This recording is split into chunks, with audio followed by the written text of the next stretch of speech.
What is up, guys? It's the Sound Alchemist, part of One Mind Syndicate, and today I'm back to talk about Warhammer 40K. So by now, I'm pretty sure everybody knows that the new sculpt for Fulgrim has been revealed for 40K. Yes, we already had a sculpt prior, but that was for the Horus Heresy. Now we got a new and updated sculpt that you'll be able to use in the Emperor's Children Codex that comes out next year, and I am excited. So with that excitement, I decided to also go back in time and see if the first reiterations of the Primarchs actually match with their new lore nowadays.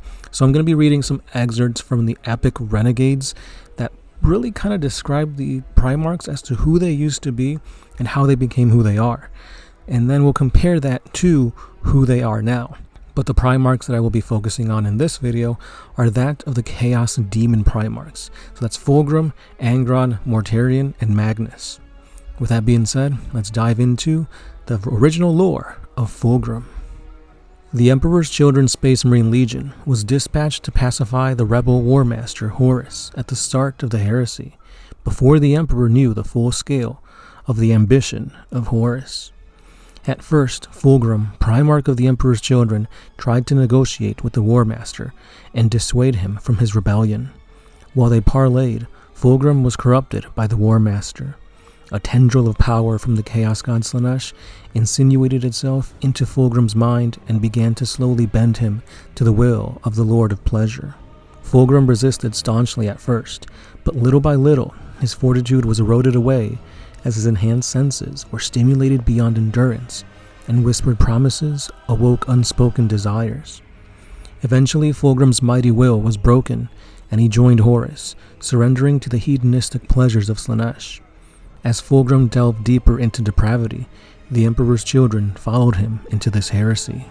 In the war against the Imperium, Fulgrim led the Emperor's Children in an orgy of destruction against the undefended civilian populations of a dozen systems, slaughtering and enslaving millions in pursuit of their pleasures. When the War Master was slain by the Emperor, Fulgrim fled to the Eye of Terror with the remaining Emperor's Children. Centuries of worship have changed Fulgrim dramatically. Serpent-bodied and many-armed, Fulgrim has been twisted into a monstrous demonic creature. Despite his monstrous appearance, though, Fulgrim radiates a strange beauty and physical attraction, captivating and transfixing all who encounter him. Clouds of pastel-colored sporific musk billow around Fulgrim wherever he goes, weakening the will and awakening disturbing desires in all those who breathe this hedonistic musk. And here we see that Fulgrim had nothing to do with the Laren blade to turn him towards Slaanesh. It was none other than that of Horus that persuaded him to join with the help of Slaanesh, who was slowly seeping itself into the mind of Fulgrim. So a similar but very different aspect as to the lore of what we know about Fulgrim's ascension and downfall into Slaanesh. Now let's go ahead and talk about Magnus the Red.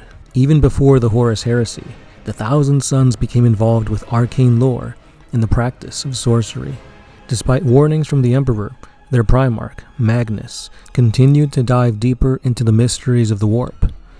Magnus remained loyal, however, even attempting to warn the Emperor about Horus through his arcane powers. But the Emperor, mistrustful of anything tinged by warp and chaos, sent Leman Russ and the Space Wolves to destroy the Thousand Sons' homeworld. Once driven into war, Magnus had little choice but to ally himself with Tzeentch, the greatest magician of the gods of chaos, to avoid total destruction. Magnus escaped the aftermath of the Horus Heresy by using his sorcerer's powers to open a warp interface through which the ships of the Thousand Sons could flee into the Eye of Terror. There, Tzeentch granted Magnus the planet of sorcerers to rule as his own.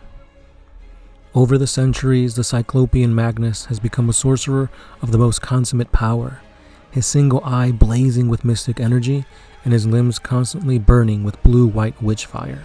So here we see that his origins are pretty much the same thing, except that it's not Magnus literally breaking the defenses of Terra that anger the Emperor, because there is no webway. It's literally just the Emperor being mistrustful of the warp that sends Leman Russ to destroy Magnus. Similar, but a little different.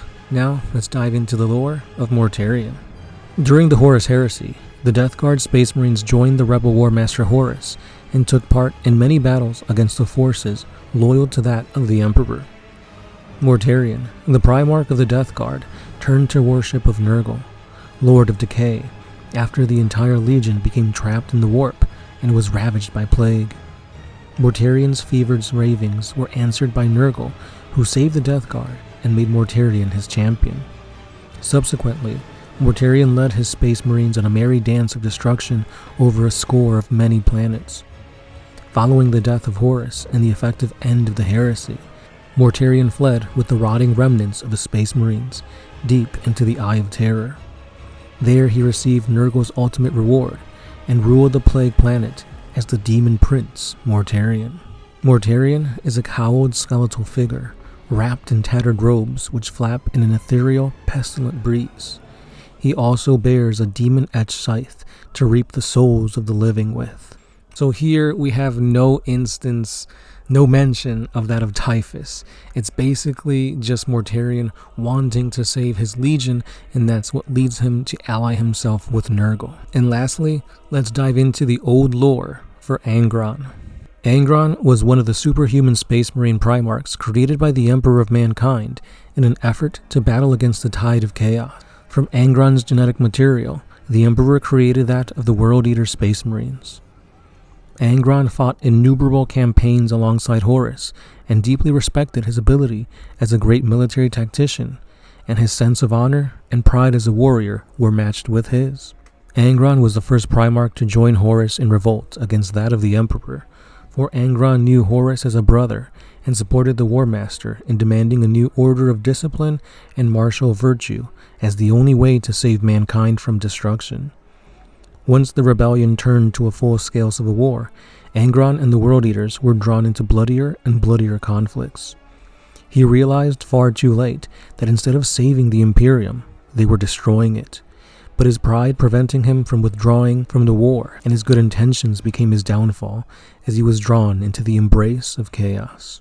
The World Eaters had always been the most savage and warlike Space Marines, and Angron led them in the worship of Khorne, the god of war and bloodshed. Though Angron's loyalty to the Imperium was once exemplary, Khorne appealed to his honor and martial pride more than the Emperor ever could. As a champion of Khorne, Angron led the World Eaters through some of the greatest and bloodiest battles of the heresy, including the assault on the Imperial Palace. When the heresy failed and Horus was slain, Angron and his World Eaters battled halfway across the galaxy to reach the Eye of Terror. Khorne has wrought many changes in Angron during the Primarch's service. Angron is now a hulking, muscular giant with skin the color of spilled blood. His face is bestial and fang-filled, his eyes milky white without iris or pupil. Angron fights with a mighty chaos blade of black, glowing iron etched with runes of doom and destruction.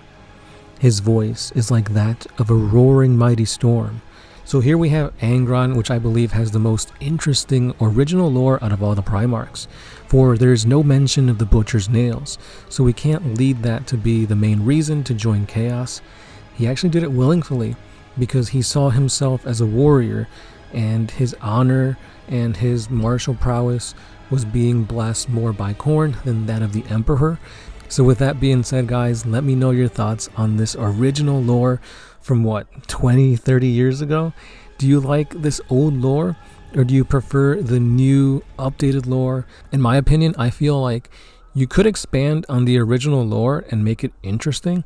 So for example, not having the Laren Blade, not having the Butcher's Nails, you could really expand and focus more on the Primarchs themselves in the lore.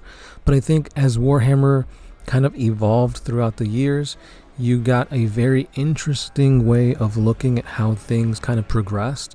But again, let me know if you guys prefer the old lore or the new lore in the comments below. And also, do you prefer this new sculpt for Fulgrim, or do you like the Horus Heresy one that was showcased, 2 years ago? They're both very good sculpts in my opinion. But with that being said, also let me know between the 4 patron devoted demon Primarchs, which is your favorite: Magnus, Angron, Mortarion, or Fulgrim.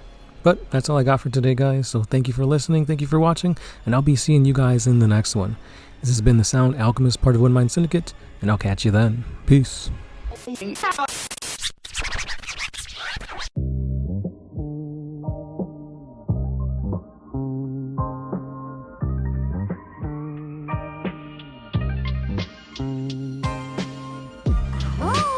to put my freedom first in anything